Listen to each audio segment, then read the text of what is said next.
Assalamualaikum warahmatullahi wabarakatuh, sahabatku, saudaraku semua. Kita bagi-bagi cerita lagi ya. Yang mau saya sampaikan ini adalah ya tingkatan makom ya.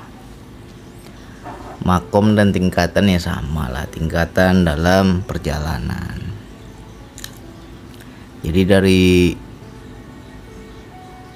sikap seseorang itu kita bisa menilai makomnya sampai mana. Orang yang masih di level atau makom syariat, ya kerjaannya hanya berdebat ya, asik cerita hukum ya, pahala dosa, mana boleh mana tidak, mana haram, mana yang dianjurkan ya, kasih hukum-hukum aja itu. Jadi kebanyakan ilmu nanti bawanya debat. Nah itu masih syariat tuh. Kalau orang masih suka berdebat tentang hukum-hukum pahala dosa surga neraka, nah, itu syariat lah itu. Apakah itu salah? Ya nggak salah, makomnya masih di situ. Nanti dengan berjalannya waktu mulai dia belajar memperdalam ilmu ya, naik lagi dia ke makom tarikat ya, mulai dia bertorikoh. Nah, cirinya apa nih bang? Ya cirinya si gila ketuhanan, si gila zikir ya, si gila ngaji, sehingga kadang kalau kepleset ya kebablasan bisa berat sebelah antara dunia dan akhirat. Si akhirat aja yang dipikirkan ya, padahal hidup di dunia tapi akhirat aja yang dipikirkan. Sikit-sikit ngomong Allah ya, jumpa sedikit mau ceramah aja kerjaannya, tiba-tiba mendadak ustadz. Nah itu orang yang bertorikot. Apakah itu salah bang? Ya nggak salah, makomnya masih di situ. Mulai lagi dia naik lagi ke level yang lebih tinggi, makom hakikat. Nah macam mana tuh bang ciri-cirinya? Nah ini yang makom hakikat ini udah wilayah orang yang mengkaji spiritual. Banyak cerita tentang ketuhanan ya, banyak mengaji ngobrol tentang ketuhanan. Banyak kali bahasa tinggi, banyak kali bahasa kias, banyak sekali bahasa-bahasa yang kita nggak paham.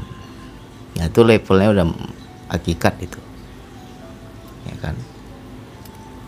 Banyak cerita tentang ketuhanan tapi orang nggak paham apa yang diceritakan ya.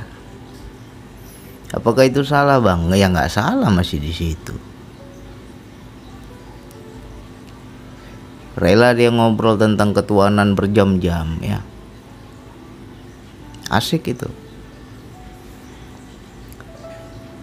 Akhirnya apa? Banyak cerita, banyak cakap. Kalau kita dekat sama dia ya kesannya ya udah pintar kali lah.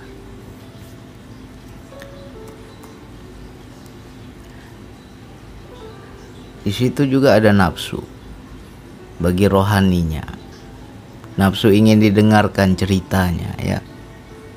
Makanya kalau kita jumpai orang seperti itu kita tahu tuh levelnya sampai mana. Lalu dengan berjalannya waktu naik lagi dia ke makom makrifat. Nah kalau udah makom makrifat ini udah bodoh kita, udah tak bisa lagi banyak cakap, udah nggak bisa lagi banyak cerita, udah malas ngomong ketuhanan ya. Betul-betul buntu ya, kayak dilarang ngomong, nggak boleh sembarangan ngomong. Kalau kita hendak memberikan suatu ilmu pemahaman ya lihat-lihat orang dulu, ini kira-kira butuh nggak nih orang, ini kira-kira orangnya lapar nggak, haus nggak. Kalau dia nggak haus nggak lapar ya nggak akan dikasih. Tapi kalau dia lihat ada wadahnya, ini orang memang benar lapar, baru dia kasih ya kan.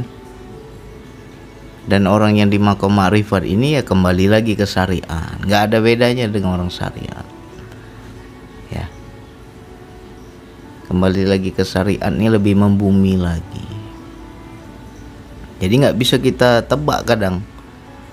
Ini orang levelnya di mana ini, ya. Jadi dia bisa menyesuaikan. Dia lebih banyak memaklumi, tidak banyak menghakimi, ya. Ya pokoknya lebih bodoh. Kalaupun dia pintar, dia pandai pun ya bukan dia yang pandai. Justru gayanya ya lebih bodoh kita bilang.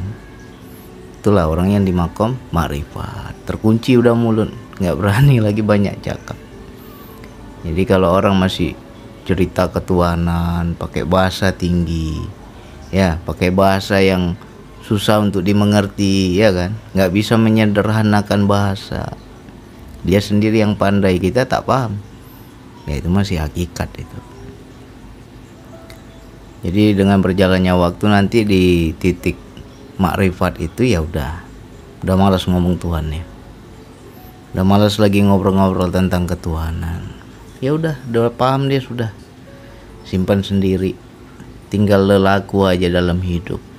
Jadi sudah bukan lagi dengan ucapan, bukan lagi dengan kajian, bukan lagi dengan hafalan, tapi ya udah dalam gerak-gerik hidupnya, itulah perilaku makrifatnya. Jadi kalau kita sudah paham di mana titiknya, di mana levelnya, di mana makomnya, ya mudah-mudahan nanti mencapai yang saya bilang tadi, ke titik bodoh. Ya,